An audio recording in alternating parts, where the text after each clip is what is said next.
The following verses are taken from the clear Quran, chapter 18, the cave, Al-Kahf. In the name of Allah, the gracious, the merciful. Praise be to Allah, who revealed the book to his servant and allowed in it no distortion, valuable to warn of severe punishment from himself and to deliver good news to the believers who do righteous deeds, that they will have an excellent reward in which they will abide forever, and to warn those who say, Allah has begotten a son. They have no knowledge of this, nor did their forefathers. Grave is the word that comes out of their mouths. They say nothing but a lie. Perhaps you may destroy yourself with grief chasing after them if they do not believe in this information. We made what is upon the earth an ornament for it, to test them as to which of them is best in conduct, and we will turn what is on it into barren waste. Did you know that the people of the cave and the inscription were of our wondrous signs? When the youths took shelter in the cave, they said, Our Lord, give us mercy from yourself, and bless our affair with guidance. Then we sealed their ears in the cave for a number of years. Then we awakened them to know which of the two groups could better calculate the length of their stay. We relate to you their story in truth. They were youths who believed in their Lord, and we increased them in guidance. And we strengthened their hearts when they stood up and said, Our Lord is the Lord of the heavens and the earth. We will not call on any God besides him, for then we would have spoken in outrage. These people, our people, have taken to themselves gods other than him. Why do they not bring a clear proof concerning them? Who then does greater wrong than he who invents lies and attributes them to Allah? Now that you have withdrawn from them and from what they worship besides Allah, take shelter in the cave, and your Lord will unfold his mercy for you and will set your affair towards ease. You would have seen the sun when it rose, veering away from their cave towards the right, and when it sets, moving away from them to the left as they lay in the midst of the cave. That was one of Allah's wonders. He whom Allah guides is truly guided, but he whom he misguides, for him you will find no directing friend. You would think them awake, although they were asleep, and we turned them over to the right and to the left, with their dog stretching its paws across the threshold. Had you looked at them, you would have turned away from them in flight and been filled with fear of them. Even so, we awakened them so that they may ask one another. A speaker among them said, How long have you stayed? They said, We have stayed a day or a part of a day. They said, Your Lord knows best how long you have stayed. Send one of you to the city with this money of yours, and let him see which food is most suitable, and let him bring you some provision thereof, and let him be gentle, and let no one become aware of you. If they discover you, they will stone you or force you back into their religion. Then you will never be saved. So it was that we caused them to be discovered, that they would know that the promise of Allah is true, and that of the hour there is no doubt. As they were disputing their case among themselves, they said, Build over them a building. Their Lord knows best about them. Those who prevailed over their case said, We will set up over them a place of worship. They will say, 3, and their 4th being their dog, and they will say 5, and their 6th being their dog, guessing at the unknown, and they will say 7, and their 8th being their dog. Say, My Lord knows best their number. None knows them except a few. So do not argue concerning them, except with an obvious argument, and do not consult any of them about them, and never say about anything, I will do that tomorrow, without saying, if Allah wills. And remember your Lord if you forget, and say, perhaps my Lord will guide me to nearer than this integrity. And they stayed in their cave for 300 years, adding 9. Say, Allah knows best how long they stayed. His is the mystery of the heavens and the earth. By him you see and hear. They have no guardian apart from him, and he shares his sovereignty with no one. And recite what was revealed to you from the book of your Lord. There is no changing his words, and you will find no refuge except in him. And content yourself with those who pray to their Lord morning and evening, desiring his presence. And do not turn your eyes away from them, desiring the glitter of this world. And do not obey him whose heart we have made heedless of our remembrance, so he follows his own desires, and his priorities are confused. And say, the truth is from your Lord. Whoever wills, let him believe, and whoever wills, let him disbelieve. We have prepared for the unjust a fire, whose curtains will hem them in, and when they cry for relief, they will be relieved with water like molten brass, which scalds their faces. What a miserable drink, and what a terrible place. As for those who believe and lead a righteous life, we will not waste the reward of those who work righteousness. These will have the gardens of Eden, beneath which rivers flow. Reclining on comfortable furnishings, they will be adorned with bracelets of gold, and will wear green garments of silk and brocade. What a wonderful reward, and what an excellent resting place. And cite for them the parable of 2 men. To one of them we gave 2 gardens of vine, and we surrounded them with palm trees, and we placed between them crops.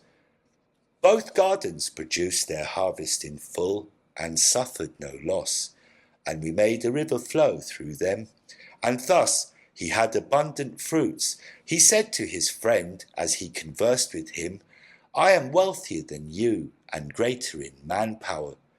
And he entered his garden, wronging himself.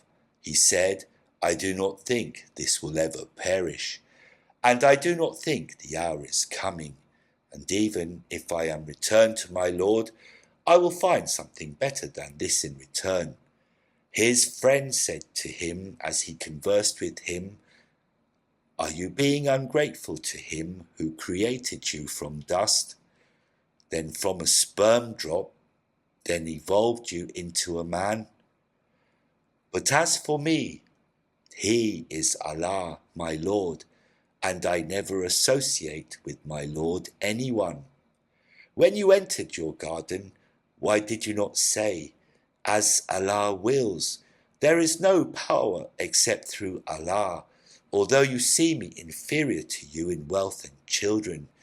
Perhaps my Lord will give me something better than your garden, and release upon it thunderbolts from the sky, so it becomes barren waste, or its water will sink into the ground, and you will be unable to draw it.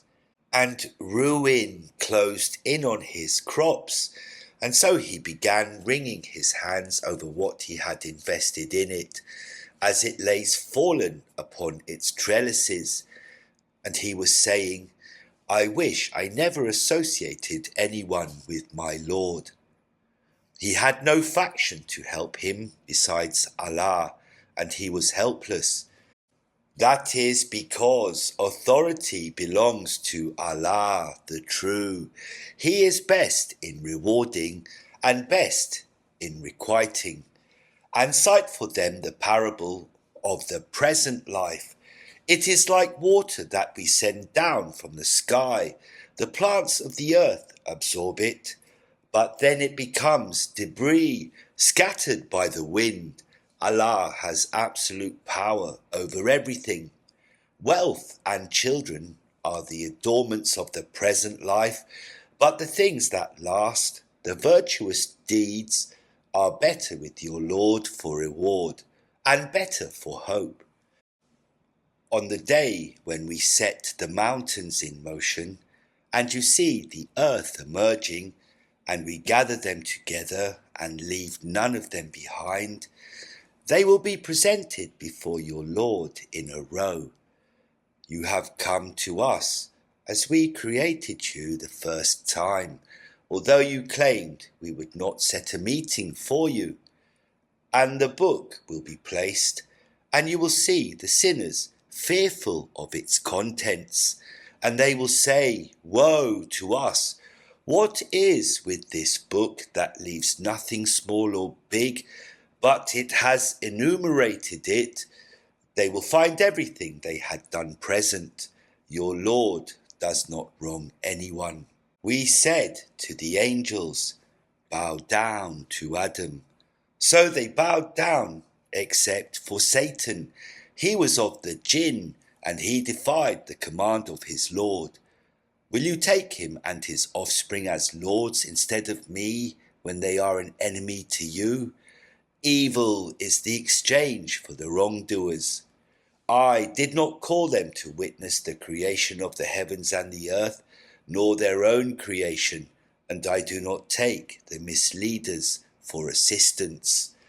On the day when he will say, "Call on my partners whom you have claimed," they will call on them, but they will not answer them, and we will place between them a barrier, and the sinners will see the fire and will realize that they will tumble into it. They will find no deliverance from it. We have elaborated in this Quran for the people every kind of example, but the human being is a most argumentative being. What prevented people from accepting faith when guidance has come to them, and from seeking the Lord's forgiveness, unless they are waiting for the precedent of the ancients to befall them, or to have the punishment come upon them face to face? We send the messengers only as deliverers of good news and warners. Those who disbelieve argue with false argument in order to defeat the truth thereby. They take my verses and the warnings for a joke.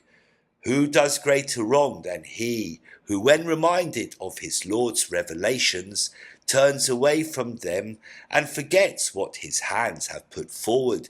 We have placed coverings over their hearts, lest they understand it, and heaviness in their ears.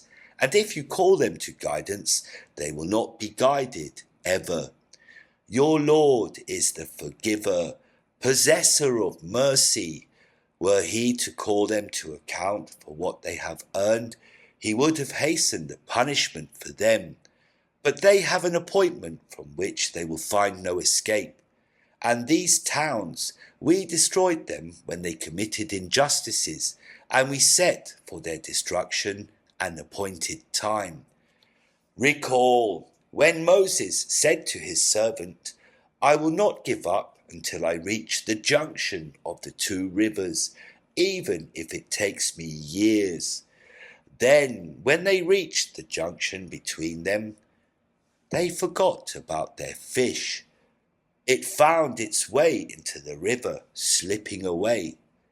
When they went further, he said to his servant, "Bring us our lunch."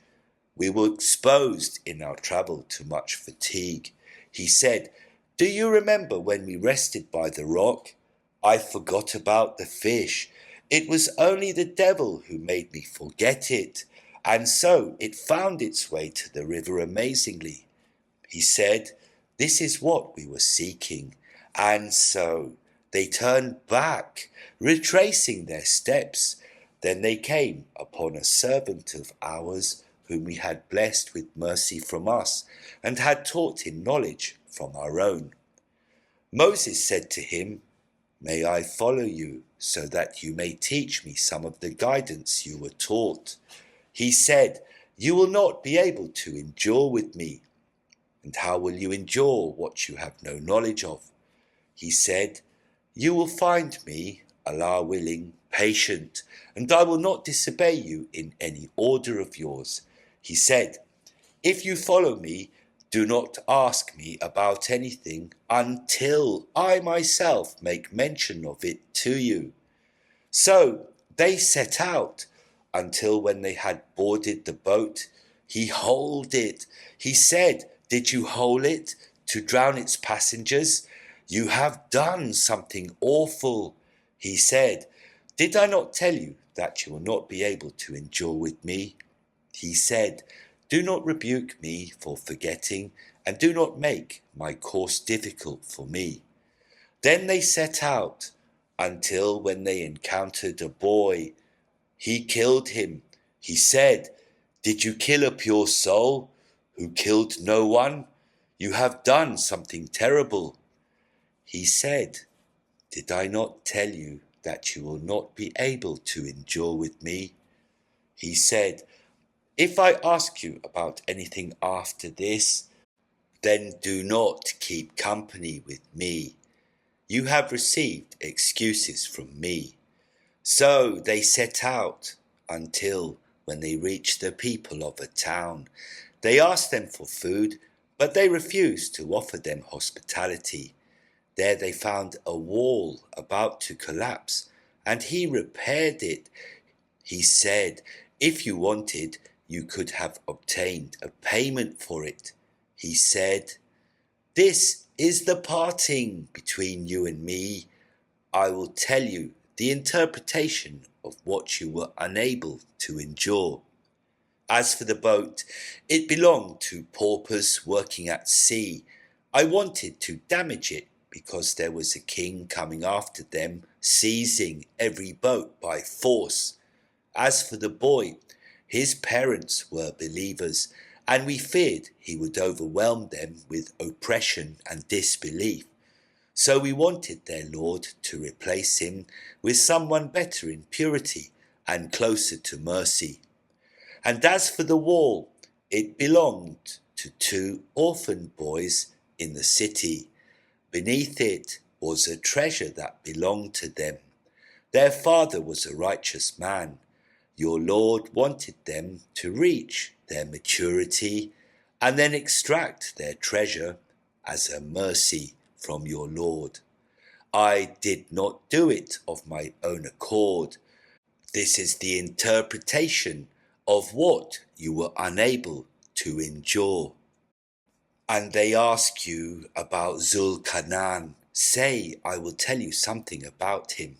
We established him on earth and gave him all kinds of means. He pursued a certain course until when he reached the setting of the sun, he found it setting in a murky spring and found a people in its vicinity. We said, O Zulkanan, you may either inflict a penalty or else treat them kindly. He said, As for him who does wrong, we will penalize him. Then he will be returned to his Lord, and he will punish him with an unheard of torment. But as for him who believes and acts righteously, he will have the finest reward, and we will speak to him of our command with ease. Then he pursued a course until when he reached the rising of the sun. He found it rising on a people for whom we had provided no shelter from it. And so it was, we had full knowledge of what he had. Then he pursued a course until when he reached the point separating the 2 barriers, he found beside them a people who could barely understand what is said. They said, O Zulkanan, the Gog and Magog are spreading chaos in the land. Can we pay you to build between us and them a wall? He said, What my Lord has empowered me with is better, but assist me with strength, and I will build between you and them a dam. Bring me blocks of iron, so that when he had levelled up between the two cliffs, he said, blow, and having turned it into a fire, he said, bring me tar to pour over it. So they were unable to climb it, and they could not penetrate it. He said, this is a mercy from my Lord. But when the promise of my Lord comes true, he will turn it into rubble. And the promise of my Lord is always true. On that day we will leave them surging upon one another, and the trumpet will be blown, and we will gather them together. On that day we will present the disbelievers to hell, all displayed, those whose eyes were screened to my message and were unable to hear. Do those who disbelieve think that they can take my servants for masters instead of me? We have prepared hell for the hospitality of the faithless. Say, shall we inform you of the greatest losers in their works? Those whose efforts in this world are misguided, while they assume that they are doing well. It is they who rejected the communications of their Lord and the encounter with him. So their works are in vain, and on the day of resurrection we will consider them of no weight. That is their acquittal, hell, on account of their disbelief and their taking my revelations and my messengers in mockery. As for those who believe and do righteous deeds, they will have gardens of paradise for hospitality, abiding therein forever, without desiring any change therefrom. Say, if the ocean were ink for the words of my Lord, the ocean would run out before the words of my Lord run out, even if we were to bring the like of it in addition to it. Say, I am only a human being like you, being inspired that your God is one God. Whoever hopes to meet his Lord, let him work righteousness, and never associate anyone with the service of his Lord.